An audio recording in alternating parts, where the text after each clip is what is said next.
And we just got an announcement that Walmart is going to be closing something like 269 stores across the country. Well, they're Walmart Express stores. Exactly it's not the major mega stores. It is their fast shopping outlets that they created. Really, it was one of their newer strategies. Right. But remember, we heard from Doug McMillon, CEO of Walmart, just a few months ago. They are going to be in this complete, I don't want to say restructuring, but phase of redesigning Walmart and those express stores. Really, one could make the argument maybe this is them moving more towards online. Remember, they want to compete with Amazon. They want to compete with Amazon Prime. So if you're looking for a fast shopping outlet, getting same-day shipping or next day is the way you're going to get that. But I want to go to Scott here and talk about retail more generally, because whatever's going on with Walmart, they've been trying new strategies, trying things. Some of them work, some of them don't work. They pull back, they go forward. But what does this tell us more broadly about the retail sector and the U.S. consumer, really, is the question.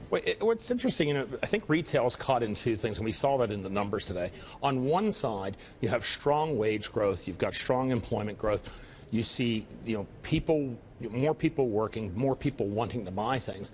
But at the same time, the retailers have too much capacity. Import prices are falling, and so the only way you can lure the consumer in is through heavy discounting. And so I think the December numbers are reflecting that. And, so they may have been selling more stuff, they're just charging less for it. Exactly. I don't know anyone that complained to me that they didn't get enough Christmas gifts this year. So I just assume that everybody got a fire sale bargain. But their margins are what's under pressure. When we look at, look how well online sales are doing.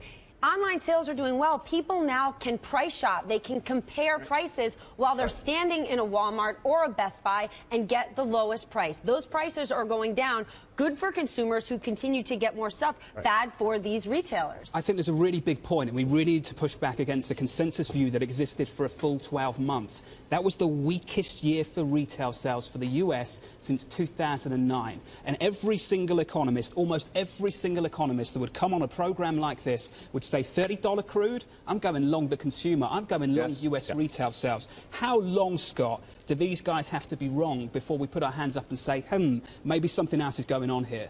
Well, I think where they're wrong is it's the deflationary pressure.